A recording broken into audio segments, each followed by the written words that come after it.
mundo. O islamismo, que segundo fala os institutos de pesquisa, é a segunda maior religião do mundo. Ou seja, para essas categorias de instituto, o cristianismo é um só. Católico e evangélico é um só. Ele considera como um só. Então ela é a maior religião do mundo, maior número de adeptos. Hoje em dia eu não sei dizer para vocês exatamente, né? Mas eu acredito que passa dos 2 bilhões, agora eu não sei.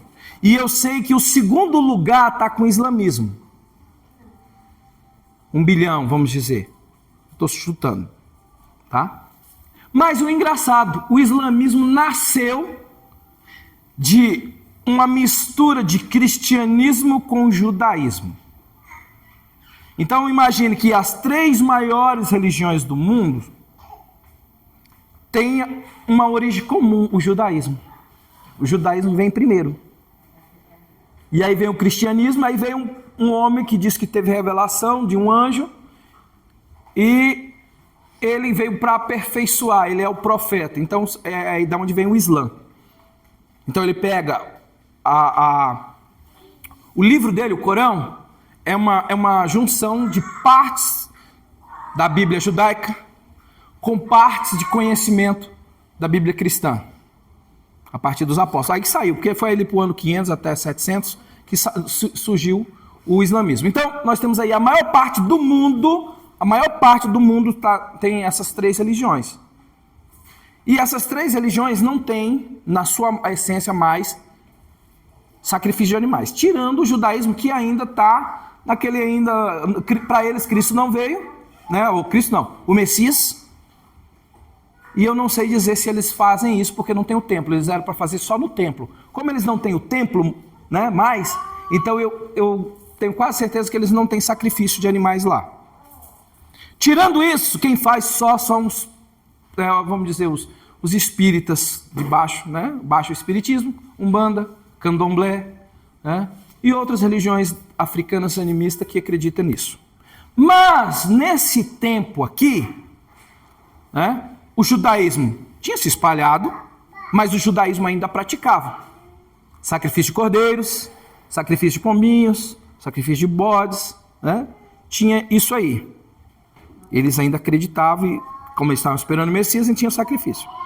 E as outras religiões do mundo inteiro, na sua grande maioria, tinha sacrifício.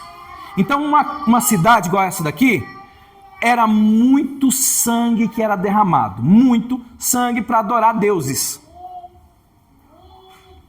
E o último sacrifício que foi do cristianismo, né, de onde sai o cristianismo, é o de Cristo. Porque foi o sacrifício perfeito. Por que se mata tanto animal, se matava? Porque não era perfeito, tinha que estar matando direto. Morreu, né, igual tem no espiritismo, morre uma galinha preta. Aí as pessoas, morreu para fazer isso, despacho para isso, para fazer aquilo. Tem só esse pensamento. Ninguém parava para pensar, poxa, se tem que fazer isso direto, é porque um sacrifício só não foi perfeito, tem que ficar repetindo. É fraco. O de Cristo foi suficiente e não precisa mais. Por isso que os cristãos verdadeiros não precisam de fazer sacrifício. E a igreja cristã estava pregando isso também ali. O problema é que vinha gente, como eu disse, né, de várias vertentes do paganismo, e estavam dentro da igreja. Com os seus, tentando se livrar dos seus maus costumes. E aí estava com esse problema na igreja de Corinto. Qual era o problema? Tinha gente que congregava ali, mas quando tinha os festivais dos pagãos com os seus sacrifícios, eles apareciam lá. Minha família, tradição, né? Não tem aquele pessoal que fala assim, minha família é católica de tantos anos, aí eles fazem o São João, aí eles me convidaram, eu vou lá para não deixar isso sem graça, né? Lá vai o irmão para o meio do povo. Então naquele tempo, lá aí o povo, alguns da igreja, estavam indo no meio dos templos pagãos para o sacrifício. Eles mesmos não sacrificavam, mas estavam lá no meio. E aí vem um outro problema, né? Como morria muito bicho, o sacrifício era dividido em 3 partes. A primeira parte era para ser queimada. no sacrifício. Subia o cheiro lá do bicho. Pegava o bicho, 3 partes. Uma parte se queimava, subia incenso. A outra parte era para dar para o sacerdote, era dele. E a terceira parte, o ofertante que ia lá, levava para casa. Então você chegava assim, o pagão, vou levar um boi para oferecer em sacrifício à deusa Diana.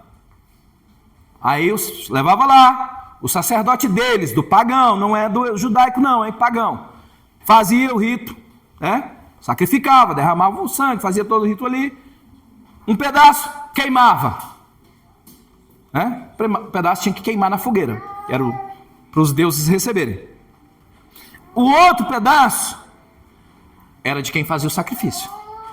E o outro, o ofertante levava para casa. 3. Agora você imagina quando tinha a festa dos deuses lá, quanto bicho não morria. Aí a pessoa, os sacerdotes, recebia, agora você imagina um sacerdote, que ele num dia ele mate 10 bois. Um sacerdote, se ele mata 10 boi de ofertantes, a terça parte é dele. Imagina quanta carne ele não tinha para ele no dia. A terça parte de um boi, vamos supor um boi de... Quanto que pesa um boi mais ou menos, mano? Quantas arroba mais ou menos? 10 arroba, 150. Quantos quilos dá mais ou menos? Uma arroba é 15 quilos, né? Uma manhã dá 150 quilos. É peso de porco, eu acho que é mais. Vamos pôr um boizinho formado aí, 450 quilos, 30 arroba. 30 arroba. 10 arroba era do sacerdote. Aí ele recebia 150 quilos de um boi para ele.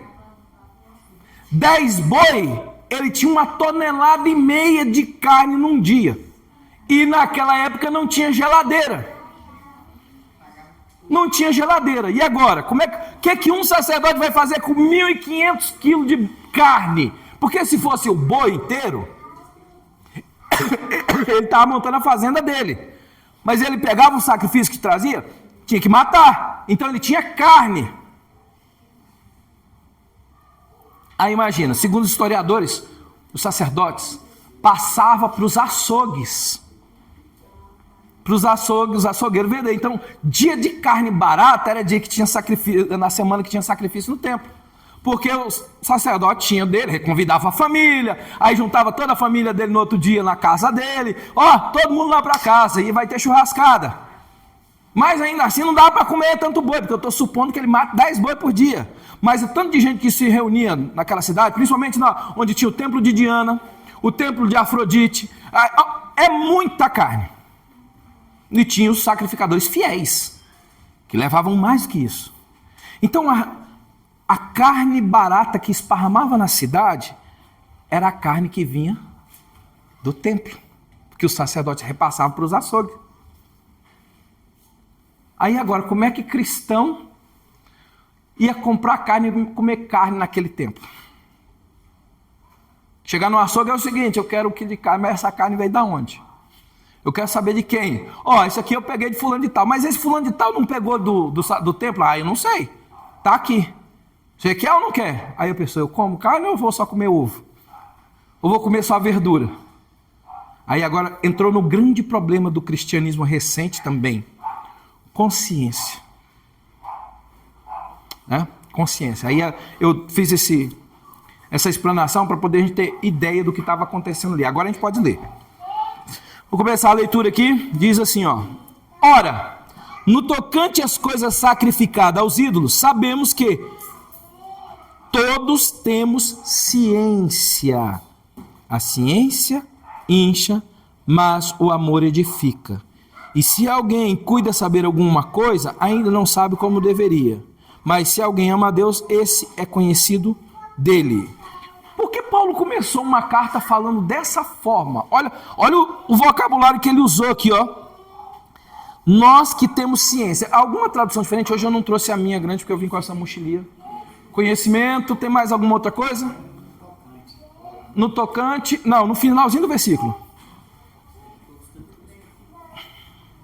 Tem conhecimento.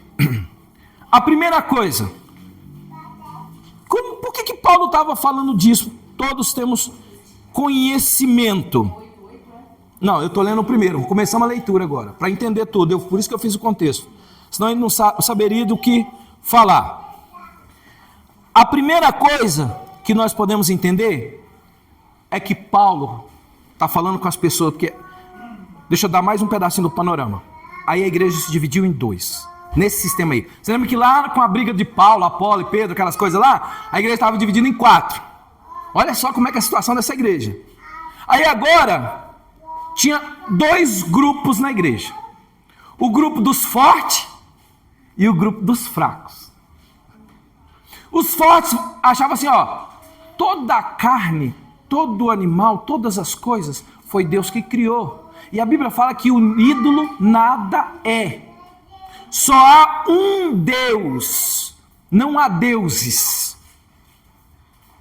O ídolo nada é. Então quer dizer que a carne foi Deus quem criou. Se a pessoa ofereceu para um ídolo, ela ofereceu por nada, porque a carne pertence a Deus. Então nós não temos problema de comer carne. Esse era um partido, né? Que tinha conhecimento, tinha entendido. Porque o ídolo nada é. É verdade. Isso é uma verdade. Não existe ídolos. Não existe deuses. Existe ídolo. Vou fazer a separação aqui. Não existe deuses. Outros deuses só há um.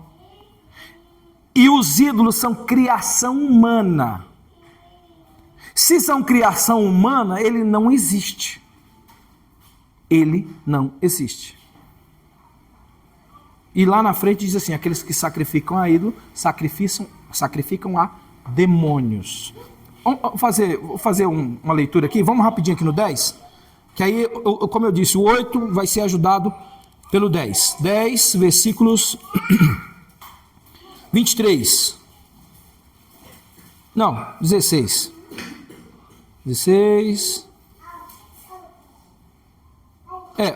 veja bem, porventura o cálice da bênção que abençoamos não é a comunhão do sangue de Cristo? O pão que partimos não é porventura a comunhão do corpo de Cristo?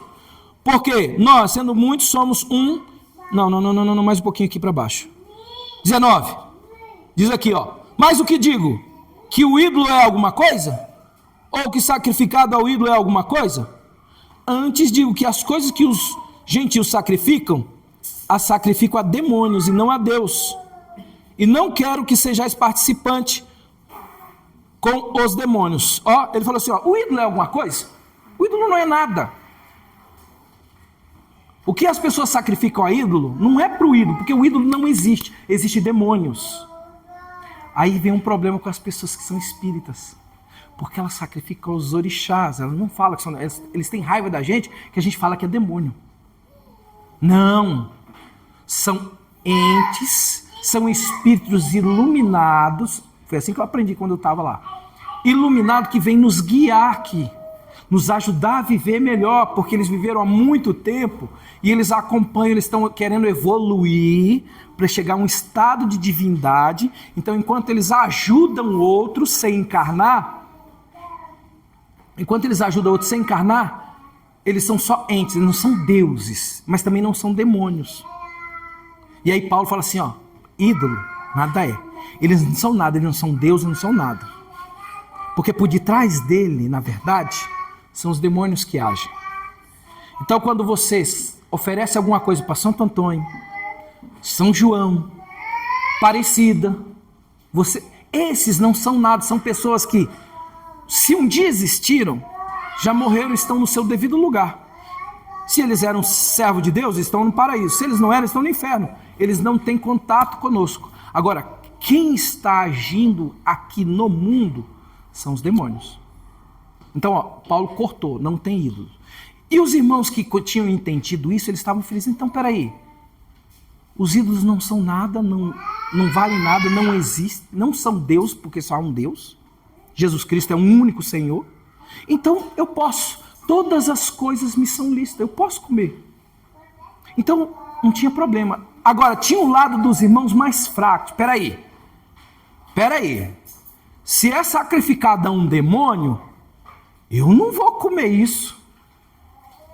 Porque vai que eu fico espritado. Não, é isso. Esse era o pensamento do irmão. Eles tinham medo de comer e o demônio possuía eles. Aí quando eles viam que tinha irmãos que comiam, eles ficavam com medo deles. Não, esse povo está desviado. Se você comer isso, você é perigoso, você vai se endemoniar. E aí, o de cá falou assim: vocês são fracos. Vocês não entendem nada da palavra. E os de cá, vocês são os desviados. A igreja estava nessa situação. Então, mais uma divisão na igreja. Aí eu faço a pergunta: posso comer todo tipo de carne? Quando você confia no Senhor.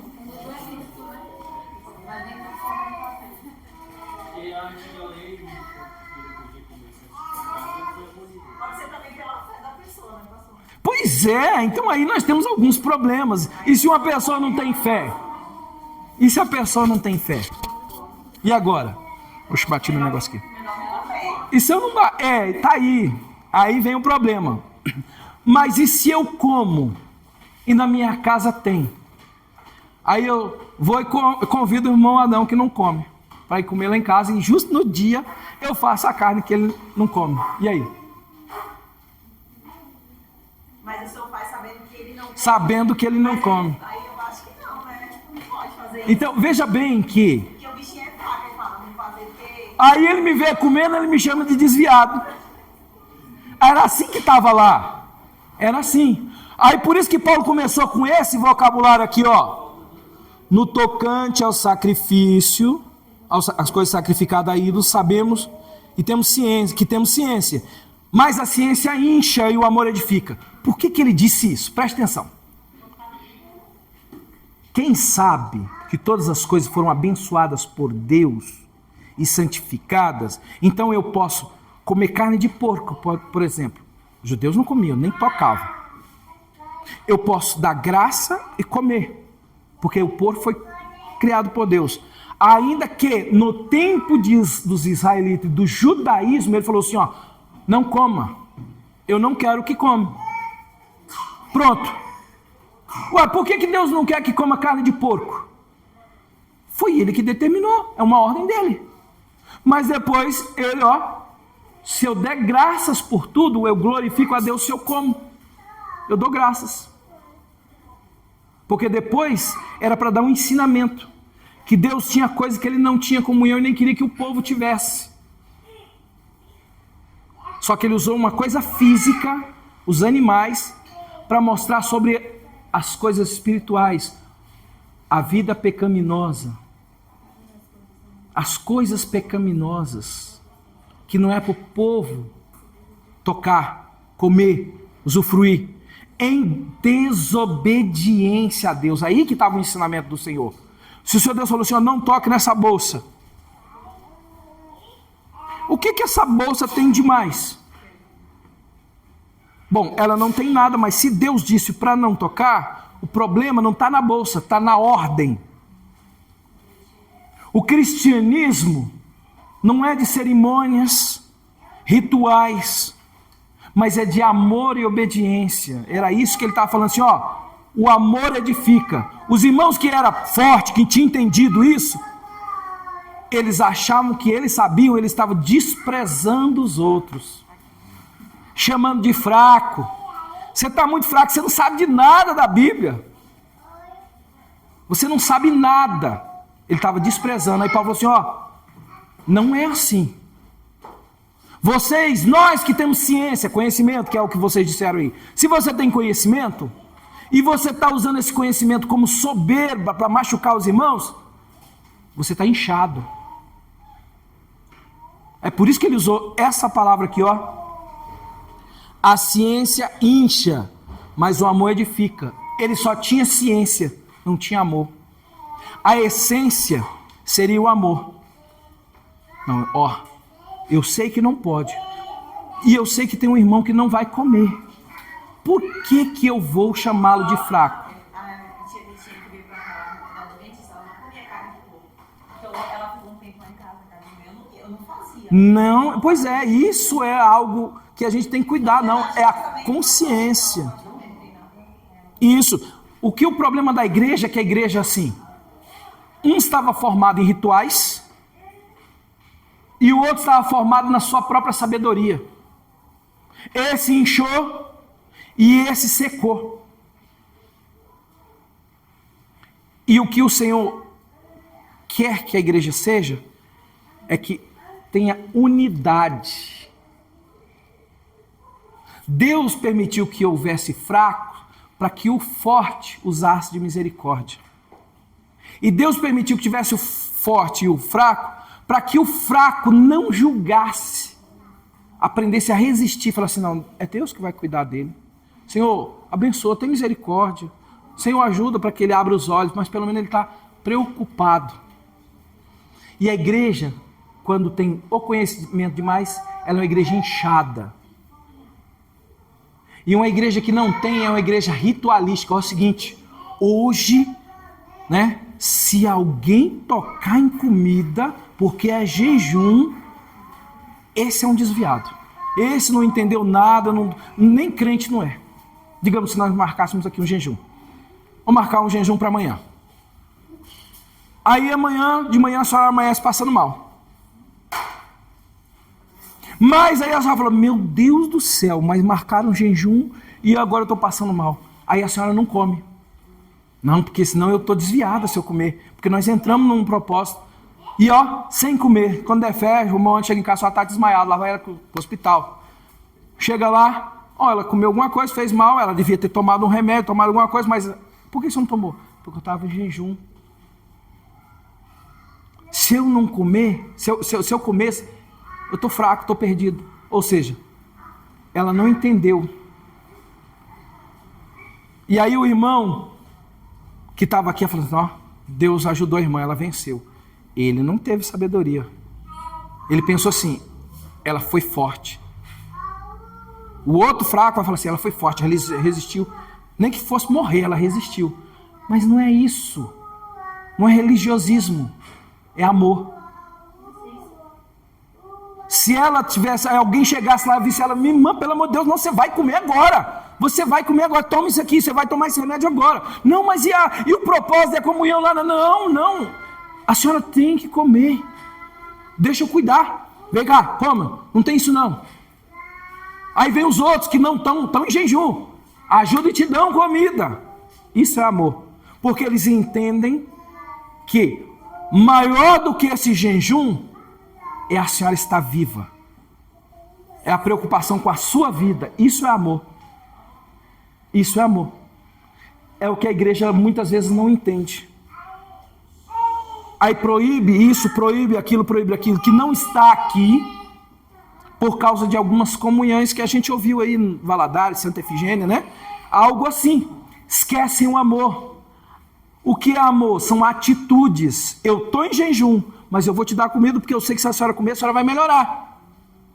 Não importa se a senhora quebrou. A senhora não quebrou, a senhora passou numa situação, eu vou te dar comida. Eu permaneço, porque eu estou forte. Eu consegui meu organismo, tá bom, mas eu vou te dar comida, eu vou te dar água, eu vou te dar o remédio. A senhora vai tomar e vai melhorar. Porque o dia que a senhora estiver boa, a senhora entra num jejum de novo. Mas o que importa é a minha atitude. Então, muitas pessoas vão para a igreja e ficam apontando os outros, sendo que nem ele mesmo guarda nada.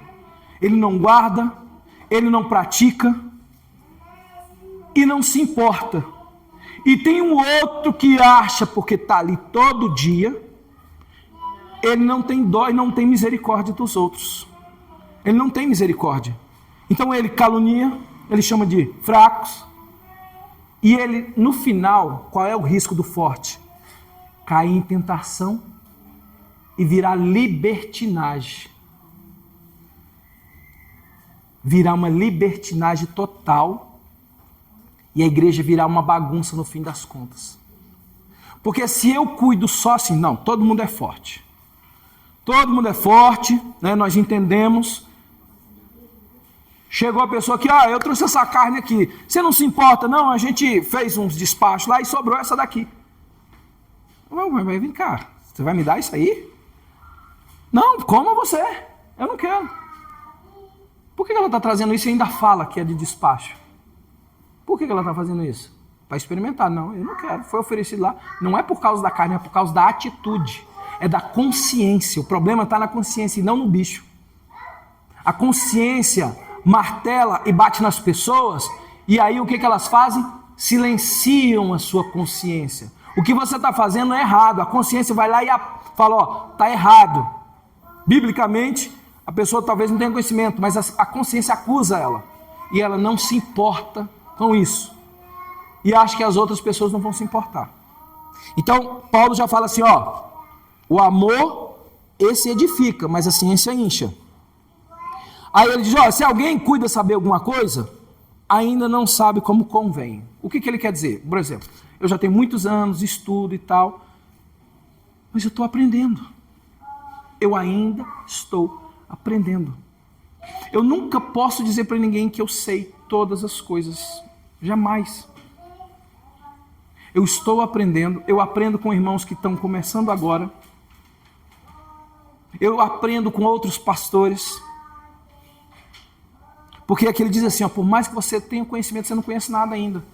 E quando é que uma pessoa é humilde? É quando ela sabe muito e ela se depara com as escrituras e fala assim, realmente, eu ainda tenho muito que aprender. Isso é sabedoria. Porque se Deus é eterno e toda a sabedoria vem dele, e eu não tenho nem um milionésimo da parte de Deus, como é que eu sei tudo? Eu não sei nada. Quanto mais sábio é uma pessoa, mais ela vai dizer que ela não sabe quase nada. Então ela precisa dos outros. Eu preciso de uma pessoa que sabe muito menos que eu em muitas coisas, mas que sabe mais em outras. Eu preciso dela. Se todo mundo se formasse, vamos usar um exemplo humano, se todo mundo se formasse em alguma graduação, ou pós, ou mestrado, e fosse trabalhar nisso, onde estariam os lixeiros que carregariam o nosso lixo da porta? Onde estariam os homens que iam cavar as tubulações para trazer a água para a gente? Onde estariam os homens que trabalhavam naquelas profundidades, cavando lá no petróleo para poder ter gasolina para a gente andar? Onde estariam os encanadores? Onde estariam os eletricistas? Onde estariam os pedreiros? Porque se todo mundo formou... Então eu não preciso de alguém que tem menos estudo que eu? É óbvio que eu preciso muito.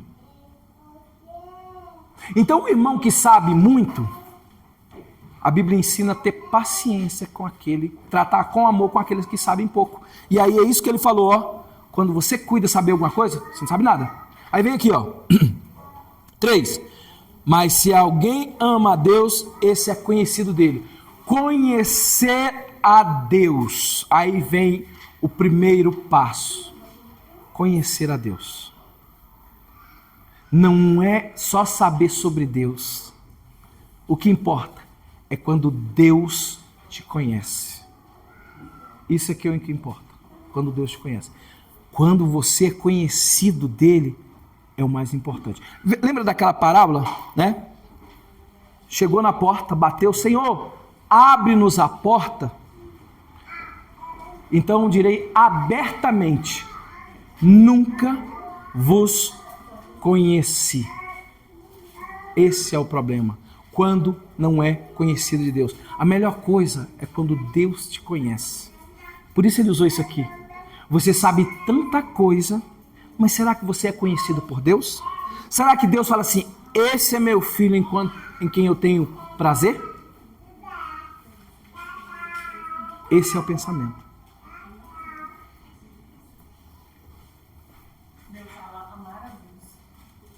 Amar, né? Se alguém ama a Deus, nesse caso aqui é conhecido, né? Mas é a mesma coisa, né? Assim que, quanto ao comer das coisas sacrificadas ao ídolo, sabemos que o ídolo nada é no mundo. Ó, primeira coisa, o ídolo nada é. Tá? Então, e que não há outro Deus senão um. Isso aí ele está falando, ó, não, realmente, vocês estão certos. Vocês que se acham que sabem tudo. Neste caso, vocês estão certos. O ídolo nada é. Porque ainda que haja também alguns que se chamem deuses, quer no céu, quer na terra, como há muitos deuses e muitos senhores, Todavia, para nós há um só Deus, o Pai, de quem é tudo e para quem nós vivemos, e um só Senhor Jesus Cristo, pelo qual são todas as coisas e nós por Ele. Pronto. Ele fechou. Quando você sabe muito, tá certo. Nesse caso você tá certo. Só tem um Deus, só um Senhor. Os ídolos não são nada. Então começa, qualquer que seja a carne, você chegou no mercado, vai comprar carne. Não se preocupe. De onde veio essa carne?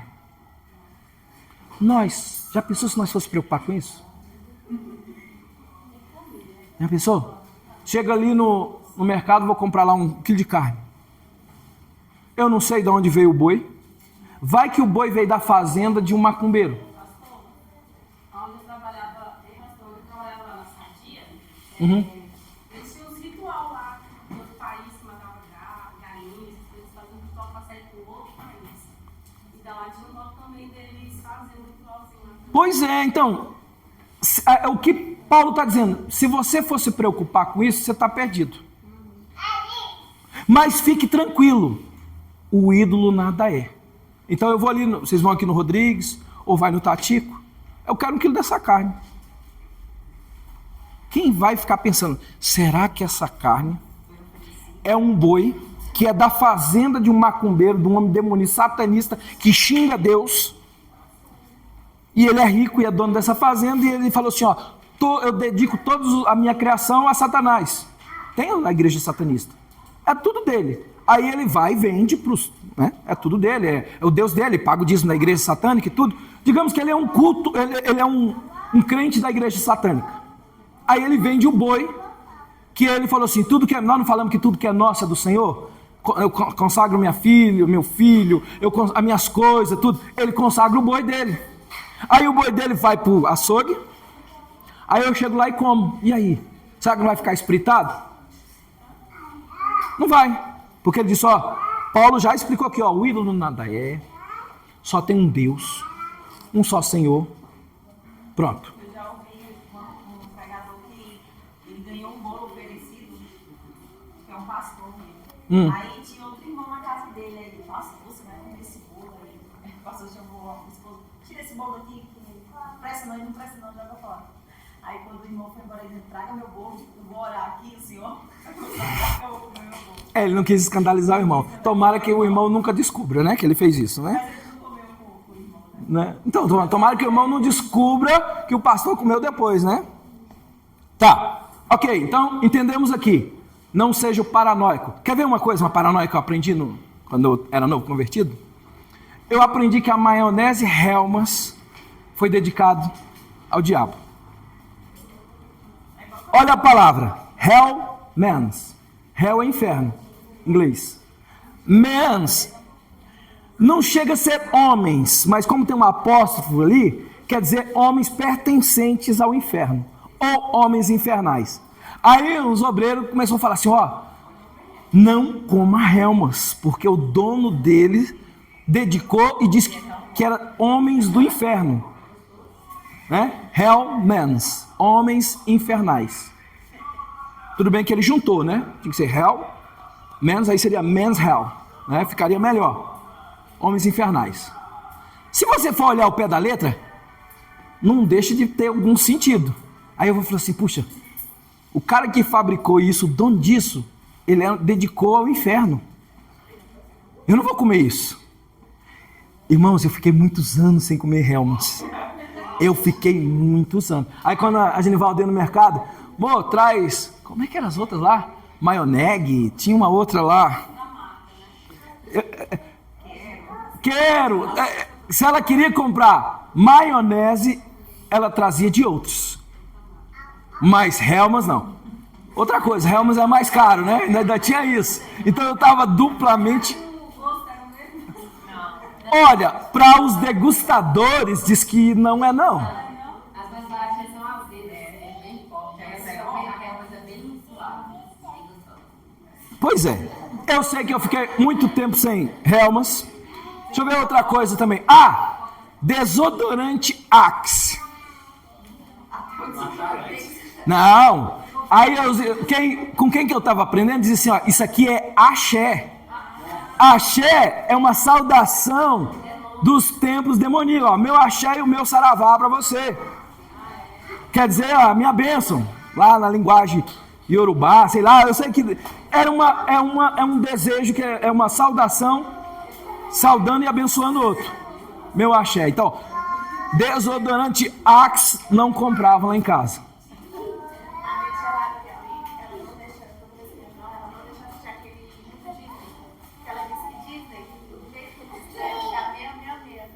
Isso. Ah, Coca-Cola também. A letra C é alô diabo. Bom, eu sei que isso aí é cheio em muitos lugares. A última que eu ouvi, só que isso aí, vamos dizer assim, irmãos, algumas coisas podem ser exagero, outras não. Por exemplo, eu li um livro eu tenho ele lá em casa até hoje. Não é um livro que eu sou fã, mas o irmão que escreveu, ele saiu do espiritismo, né, nos Estados Unidos, e ele era um grau muito alto lá. É aquele William Skinner, eu tenho lá.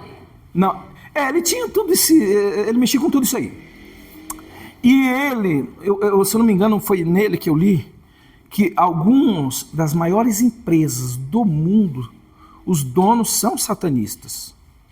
São satanistas mesmo. E dos quais ele fala é aquela Protect Gambler, eu não sei nem pronunciar o nome, que fabrica aquelas fraldas descartáveis das mais caras aí que tem por aí. Acho que é essa aí.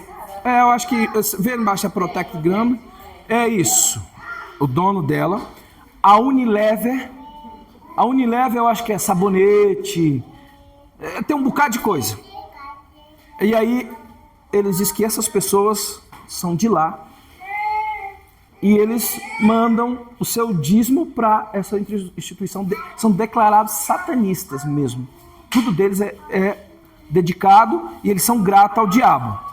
Eles não veem o diabo como nós vemos. Eles veem o diabo como alguém que trouxe a sabedoria para esse mundo.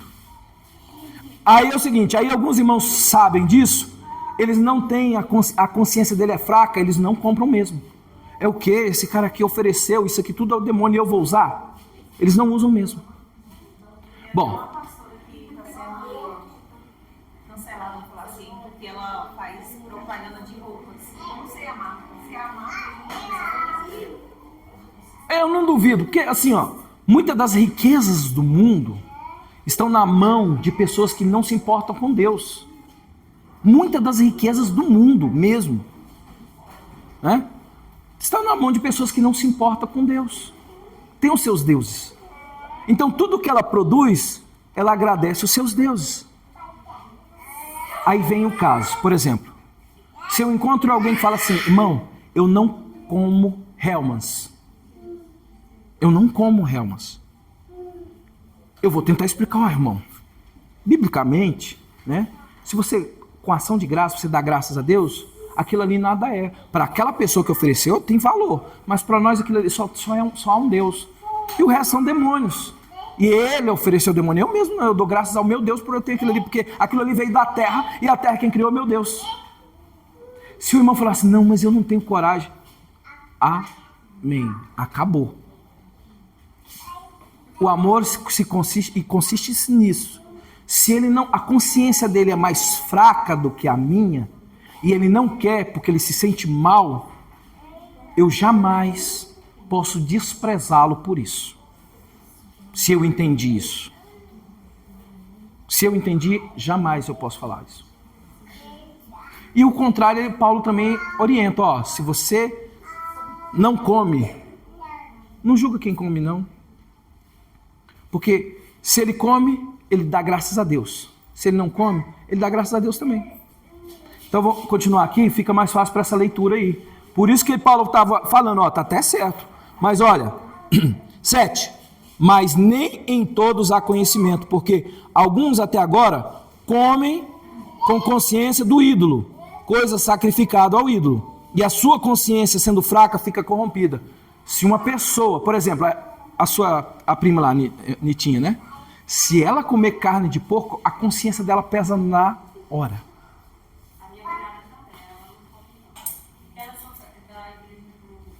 Adventista. Então, a consciência dela pesa na hora. Dói. O que Paulo falou assim, ó? A consciência fica ferida, porque para ela aquilo não está certo. Ela não chegou a esse conhecimento que se eu der graças, se eu agradecer, está santificado. Ela não chegou, ela não consegue. A mente dela é mais fraca para entender isso. Só que ela pertence ao Senhor. E se ela não quer comer, ó, morreu o assunto. Tá certo ela. É só você falar, tá certo, mas não coma mesmo não. Só que ela também não pode falar assim, ó, você tá desviado se você comer. Ela pelo menos fala assim, amém, irmão. É o Senhor e Deus, né? Pronto, acabou, morreu. É isso aqui, ó. 8, olha o que o 8 fala. Ora, a comida não nos faz agradáveis a Deus. Não é o que eu como que me faz agradável a Deus, ou o que eu deixo de comer. Porque se comemos, nada temos demais. E se não comemos, nada nos falta. Tá? Mas aí, agora vem, ó. Mas vede que essa liberdade não seja de alguma maneira escândalo para os fracos. Porque se alguém te vir a ti, que tem conhecimento, sentado à mesa no templo dos ídolos, não será a consciência do que é fraco induzido a comer das coisas sacrificadas a ídolo? E pela tua consciência perecerá o irmão fraco pelo qual Cristo morreu. Ora, pecando assim contra os irmãos e ferindo assim a sua fraca consciência, pecais contra Cristo. Ó, irmãos, sabe onde está o grande problema de tudo isso que Paulo quis falar? É que igreja não é lugar de diversão. Não é um lugar para citar assim, eu vou ali passar um tempo. É um lugar para que se cuide um dos outros, ore uns pelos outros, ame uns pelos outros, independente se um é mais forte, outro é mais fraco, se um é novo convertido ou se é mais velho de igreja. A igreja é para isso. Por isso que Paulo falou assim, ó, já pensou, você entendeu que o ídolo não é nada. Né? Tá bom? A carne pode comer? Pode.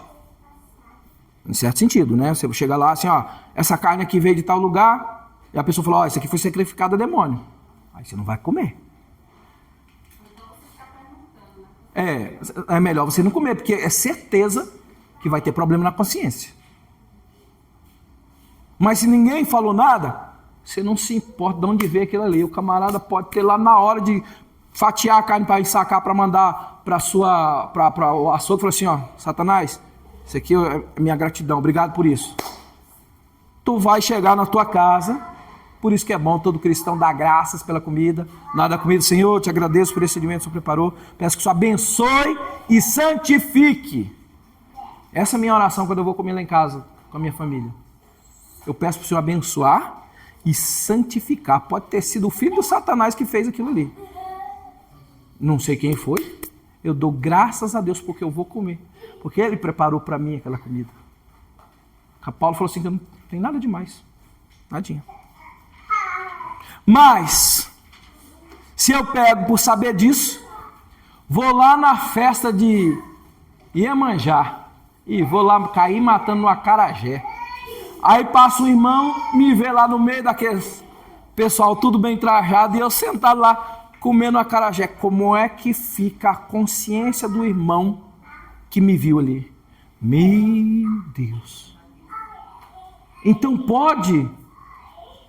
E agora? Então pode fazer qualquer coisa? Se isso ali pode, então pode qualquer coisa, lavar o irmão, fazer tudo quanto não presta.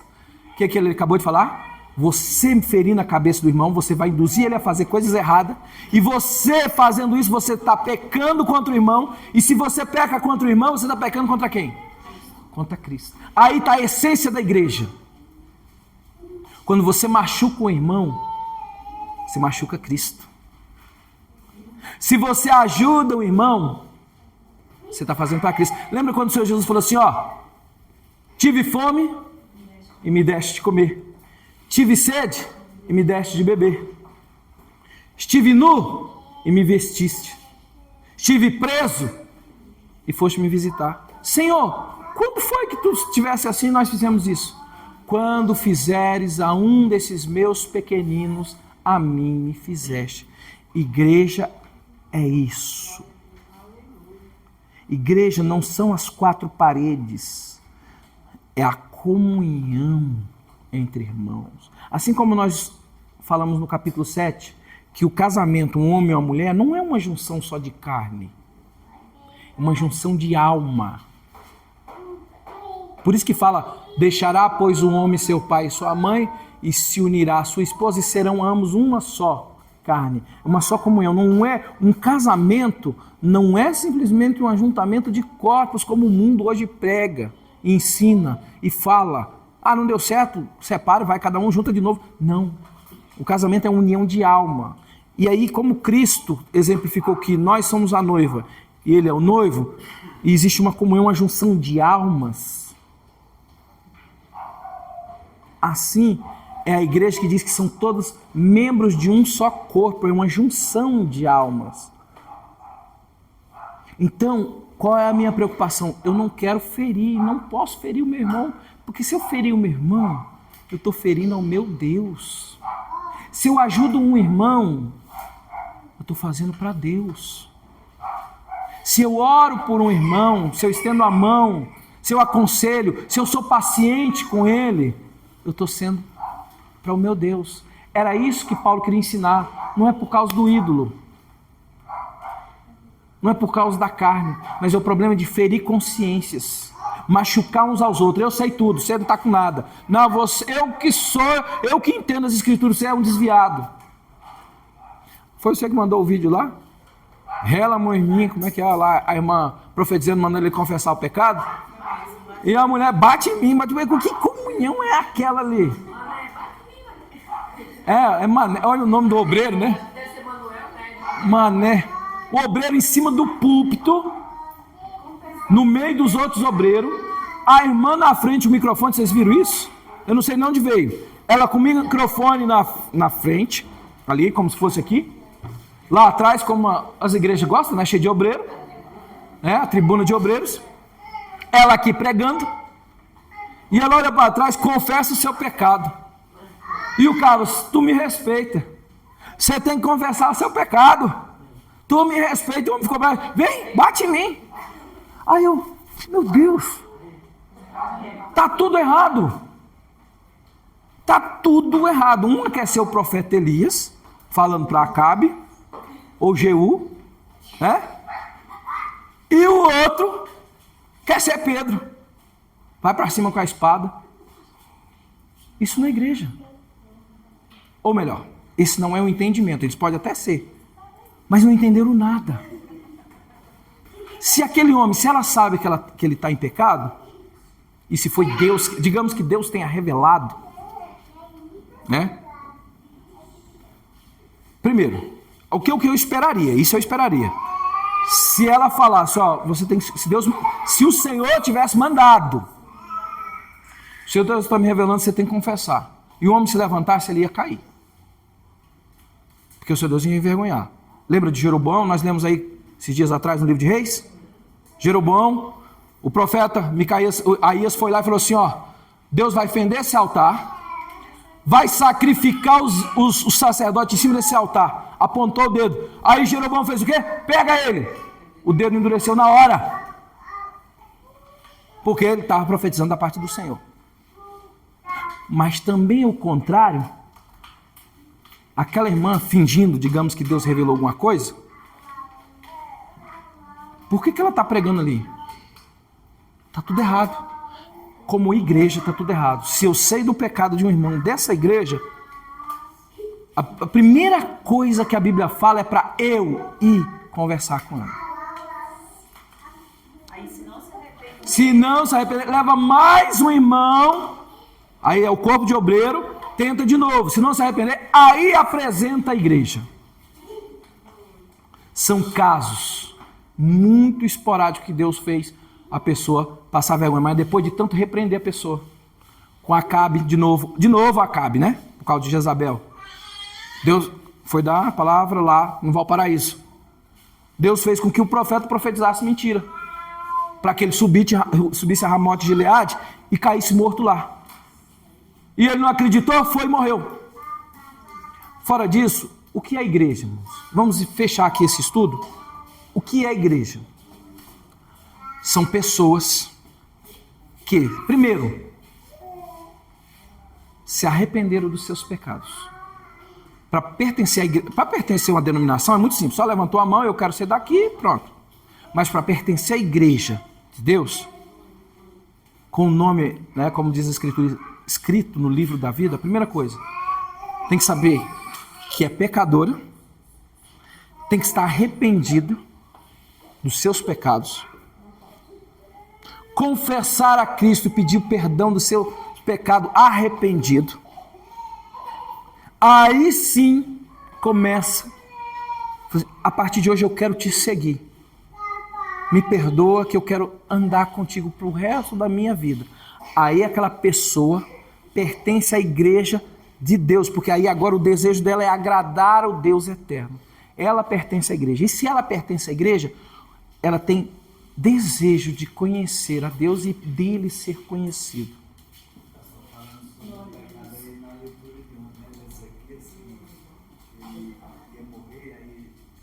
Isso, Isaías vai lá e fala para ele assim, você vai morrer, não tem jeito, Senhor, eu fiz tanta coisa, né? Conserta a tua casa que tu vai morrer. Bom, mas Ezequias fez as coisas certas, né? Ele queria mais tempo, depois ele fez besteira, né? Bom, então isso é a igreja, irmãos. A igreja é formada por pessoas arrependidas, não é de santos. A Bíblia, o Senhor Jesus falou assim, muitos ladrões, prostitutas, malfeitores entrarão diante de vós do reino dos céus e vocês ficaram de fora.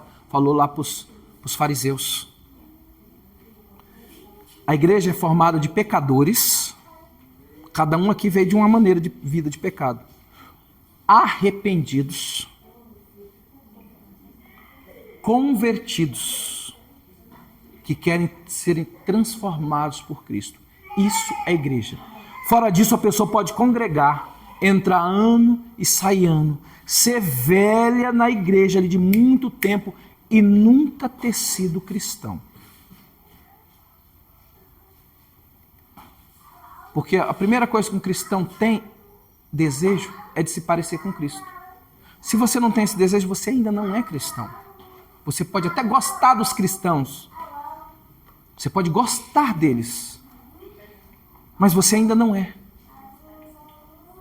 Porque quando você é, você preocupa com a unidade. Por que eu tenho prazer em ver o irmão passando uma prova? Jamais. E tem gente dentro de igreja que fala assim, viu? Deus provou, eu acho é bom, acho é pouco. Tem pessoas assim, eu já ouvi pessoas falar nisso. Eu acho, tomara que Deus prove, tomara que Deus pese a mão. Onde está o amor aí nessa situação? Qual é a minha situação hoje? Se alguém está errado, alguém está me machucando, é orar por essa pessoa. Senhor, tem misericórdia, converte essa pessoa. Me dá paciência e converte essa pessoa, ajuda, Senhor, que ela enxergue. Tem misericórdia. Porque quando Cristo estava morrendo, estava sendo assassinado pelos seus próprios, ele ainda orou assim, Pai, perdoa-os, porque não sabe o que faz. Então, ser cristão não é pertencer a uma igreja evangélica. Ser cristão é se arrepender dos seus pecados. Enquanto não há arrependimento, a Bíblia fala, sem arrependimento não há remissão, não há perdão. Você está dentro da igreja, cheio, acumulado de pecados, e você vai morrer, e você vai descer ao inferno. Lembra o videozinho que eu mandei para vocês lá no grupo? Uma chargezinha, né, que eles fizeram? O cara chegou, a mulher morreu, de repente ela está na porta do inferno, o diabo lá na portaria. Todo mundo viu isso aí? Ué, mas o que eu estou fazendo aqui? Eu fui uma pessoa boa. Aí o diabo falou assim, você vai negar os seus pecados? Não, mas eu fiz coisas boas. Eu comprei o lenço do ungido não sei das contas, o cajado não sei o quê, isso não sei da onde. Aí O diabo lá na historinha falou assim, você comprou isso, mas isso, a pedra do Muro das Lamentações, o cajado, não sei daqui. E foi citando, você comprou tudo isso, e foi falando. Pois é, eu não devia estar aqui. Eu fui religiosa. A resposta dele que eu achei legal. Tudo produto pirata. Ou seja, nenhum presta para te livrar daqui. Nada. Você pertenceu à igreja religiosa, não é garantia de nada, nenhuma. E era o que Paulo estava falando, ó, vocês saberem tudo isso aí, não é garantia nenhuma, se não tiver a essência. E a essência do cristianismo chama-se amor. E é amor fraternal não fingido, não é aquele que você sente como paixão. Paixão morre.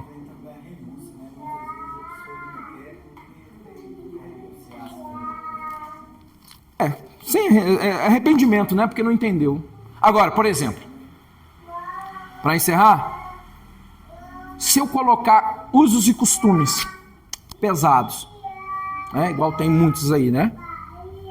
E não mostrar o amor, aquele uso e costume está jogado pro chão. Jogou tudo pro chão.